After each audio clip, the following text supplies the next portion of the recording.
অসুখের নাম কোভিড-19। এই নতুন অসুখের বয়স 3.5 মাস। পৃথিবীতে এই অসুখ আগে ছিল না। আমরা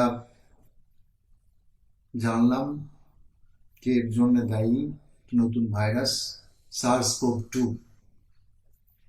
severe respiratory syndrome, corona virus 2।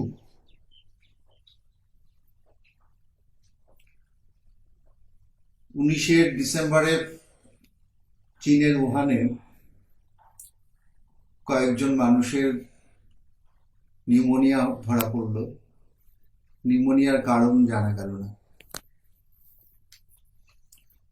7 দিনের মধ্যে জানা গেল যে এর জন্য একটা অজানা ভাইরাস, এবং সেটা করোনা ভাইরাস দায়ী। নামকরণ করা হলো SARS-CoV-2। তার দুদিন পরেই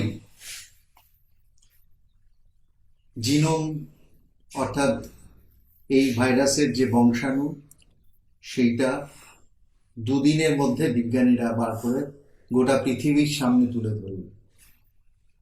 এবং আমরা জানি, যখন বিজ্ঞানীরা এই জিনোম সিকোয়েন্স পেয়ে গেলেন, ঠিক সেদিন রাত্রিবেলায়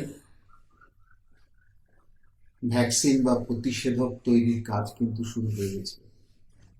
সেদিন রাত্রিবেলায় কিন্তু ভ্যাকসিনের গঠন কেমন হবে সেই গঠনের একটা প্রথম কাঠামো তৈরি হয়ে গেছিল। পরের দিন থেকে ল্যাবে কাজ শুরু হয়ে গেছিল। সেই অনুযায়ী 3.5 মাস ধরে পৃথিবীর বিভিন্ন জায়গায় বিজ্ঞানীরা কিন্তু এই লড়াই জারি রেখেছে। আমরা জানি যে এই প্রতিষেধক একমাত্র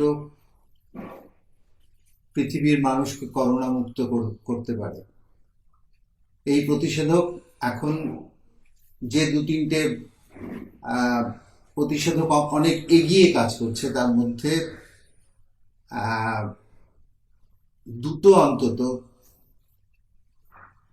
হিউম্যান ট্রায়ালের ফেজ 1-এ রয়েছে, অর্থাৎ যেখানে কয়েকজন মানুষকে ইনজেকশন দেওয়া হয়েছে এবং তার সেফটি প্রোফাইল দেখা হচ্ছে। এরপরে সেকেন্ড ফেজ, থার্ড ফেজ, তারপরে মার্কেটাইজ করা যায়, অর্থাৎ 6-7 মাসের প্রশ্ন। কিন্তু ততদিনে পৃথিবীর মানুষ, আমরা কিভাবে করোনার আক্রমণ থেকে নিজেদের বাঁচাবো সেই ব্যাপারে 3.5 মাস ধরে সব সময় প্রচার মাধ্যমে, বিভিন্ন মাধ্যমে আপনাদের কাছে এই প্রচারগুলো কিন্তু করা হচ্ছে কিভাবে করোনা আক্রমণ থেকে নিজেদের রক্ষা করতে হবে। যেহেতু এই অসুখ হয়ে গেলে এর কোনো চিকিৎসা নেই,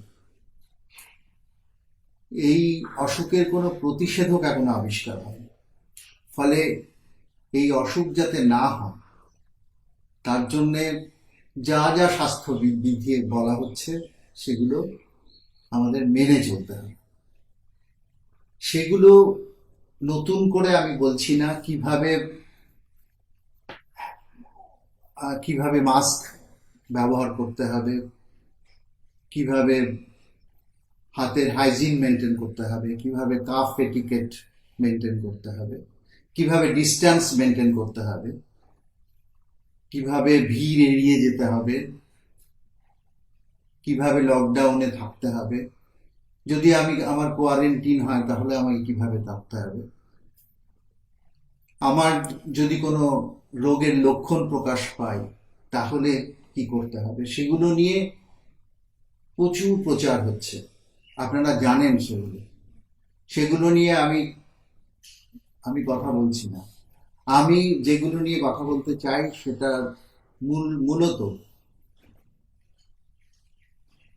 সেটা হচ্ছে গোটা পৃথিবীর মানুষকে ওয়ার্ল্ড হেলথ অর্গানাইজেশন এই অসুখের নিরিখে 4টে ভাগে ভাগ করেছে। একটা ভাগ যাদের অসুখ নেই, অর্থাৎ নো কেস। আর একটা ভাগ অল্প সংখ্যক অসুখ হয়েছে সেই জনগোষ্ঠী, অর্থাৎ স্পোরেডিক কেসেস। আর একটা ভাগ যেখানে আরো বেশি সংখ্যক কেস হয়েছে, অসুখ হয়েছে, সেটাকে ক্লাস্টার বলা হচ্ছে। আর একটা ধরন হতে পারে যেখানে কমিউনিটি ট্রান্সমিশন হয়ে গেছে, যেখানে ব্যাপকভাবে জনগোষ্ঠীর মধ্যে ছড়িয়ে পড়েছে। আমরা যেখানে বাস করি সেখানে এই প্রথম যে ক্যাটেগরি, অর্থাৎ নো কেস, এই ক্যাটেগরির মধ্যে পড়ছি। সরকার যেভাবে ভাগ করে দিয়েছে ভারতবর্ষের জনগোষ্ঠীকে, তাতে আমরা সবুজ জোনে পড়ছি। যে 3টে জোনে ভাগ করেছে, সবুজ, কমলা, লাল, তো সেখানে আমরা সবুজ জোনে পড়ছি। এতটুকু জানার পরে আমাদের উল্লসিত হওয়ার খুব কিছু নেই, বা আমি আতঙ্কিত হওয়ারও যদিও কিছু নেই। এই কারণে বলছি উল্লসিত হওয়ার কিছু নেই। এখন লকডাউন চলছে, একদিকে বাইরের থেকে মানুষজনের যাওয়া আসা বন্ধ আছে, যারা এসছিলেন তাদের 3 সপ্তাহ পেরিয়ে গেছে, অর্থাৎ রোগ লক্ষণ প্রকাশ পাওয়ার যে সময়টা 14 দিন, সেটা পেরিয়ে গেছে। নতুন করে মানুষ যারা যাতায়াত করছে তাদের উপরে একটা সার্ভেলেন্স আছে, নজরদারি রাখা হচ্ছে। বিশেষত যারা অত্যাবশ্যকীয় পণ্য পরিবহনে যুক্ত, বা অ্যাম্বুলেন্স, বা নতুন করে যারা বিভিন্ন কারণে এখানে আসছেন, তাদের উপরে একটা নজরদারি আছে। তার বাইরে যদি এই লকডাউনটা বন্ধ হয়ে যায়, লকডাউন বন্ধ হয়ে গেলেই কিন্তু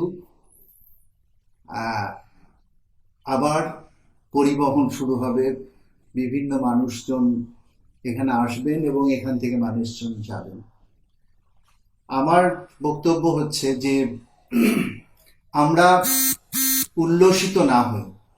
এখন যেভাবে আমরা আমাদের জীবনের ছন্দটাকে যেভাবে সাজিয়ে নিয়েছি, যে স্বাস্থ্য বিধিগুলো মেনে আমরা চলছি, যে আচরণ আমরা মেনে চলছি, সেটা ফ্যামিলির ক্ষেত্রে, সোসাইটির ক্ষেত্রে যে নিয়ম মেনে চলছি, সেটা আমাদের অভ্যেসে পরিণত করতে হবে। এবং এই অভ্যেস আমাদের কিন্তু একটা প্রিপেয়ার্ডনেস, আমাদের একটা প্রস্তুতি পর্ব। আমরা যদি এই উল্লসিত না হয়ে যদি এই প্রিপেয়ার্ডনেসটা আমাদের মধ্যে তৈরি হয়, তাহলে ভবিষ্যতে যে ঘটনাটা ঘটতে যাচ্ছে, যে যদি নতুন করে আবার এই লকডাউন উঠে যায় এবং সেখানে যদি মানুষের এই চলার নিয়ম পাল্টে যায়, তাহলে নতুন করে আক্রান্ত হওয়ার সম্ভাবনা থাকবে। সেইটা আমি বিশেষ করে মাথায় রাখতে বলছি। আর আরেকটা বলছি, সেটা হচ্ছে এখন যেহেতু এই জোনটা নো কেস জোন বা গ্রিন জোন, সেই জন্য এখানে একটা সর্দি কাশি হলেই আতঙ্কিত হওয়া, এসবের কোনো অর্থ নেই।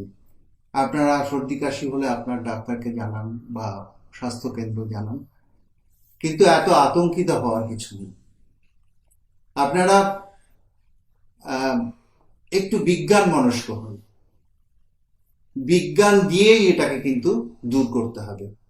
এবং আপনারা স্বাস্থ্য বিধি মেনে চলুন, দেখবেন আমরা একদিন করোনা মুক্ত পৃথিবী আমরা পাবো।